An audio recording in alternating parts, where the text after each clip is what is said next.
सिंधुदुर्ग जिल्ह्यात मिळालेलं आहे. 41 जागा जिल्हा परिषदेच्या आणि 87 जागा पंचायत समितीच्या. म्हणजे सर्वच्या सर्व पंचायत समिती या महायुतीने जिंकलेल्या आहेत आणि जिल्हा परिषदसुद्धा महायुतीने जिंकलेली आहे.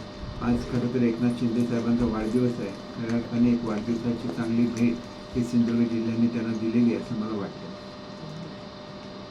भाई आपण जर बघितलं असाल तर ठाकरे सेनेला अपक्षांपेक्षाही कमी जागा जिंकायला आलेल्या आहेत. अपक्षांनी जवळपास 6 जागा जिंकल्या तर ठाकरेंच्या कुठे दिसत नाही.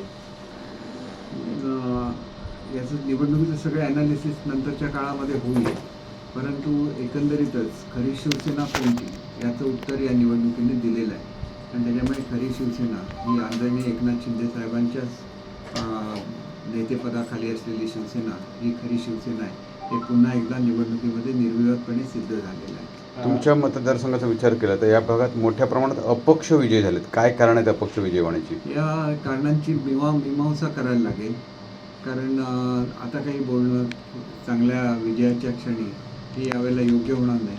याची सगळी माहिती घेतली जाईल आणि त्याच्यानंतर 1-2 दिवसामध्ये प्रेस घेऊन याच्यावर मी बोलेन. पालकमंत्री नितेश राणे म्हणालेत की काही लोकांनी प्रदेशाध्यक्षांचं नाव घेऊन अपक्ष उमेदवार विजयी केलेत. आपलं काय म्हणणं आहे? खोटा प्रचार केला असं त्यांचं म्हणणं. नाही, ही शक्यता ही सगळी माहिती घेतली पाहिजे. त्याशिवाय एखादी गोष्ट बोलणं हे योग्य होणार नाही. परंतु अशा रीतीने होणं म्हणजे आम्ही जे एवढी वर्ष काम केलं त्याच्याऐवजी काही क्षणिक मोहाला बळी पडून घडलेल्या गोष्टी असतात. त्याच्यामुळे त्याच्यावर लगेच बोलणं हे योग्य होणार नाही.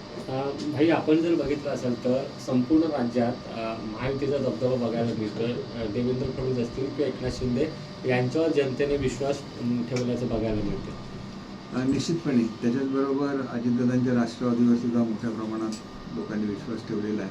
त्याच्यामुळे महायुतीतील तिन्ही घटक पक्षांना चांगलं यश हे या निवडणुकीमध्ये मिळालेलं आहे. भारतीय जनता पक्षाने या निवडणुकीमध्ये वारेमाप पैशाचा वापर केला अशा पद्धतीचा आरोप केला जात होता. नाही, असे आरोप नेहमी जिंकल्या किंवा हरलेले जे पक्ष असतो तो नेहमी करत असतो.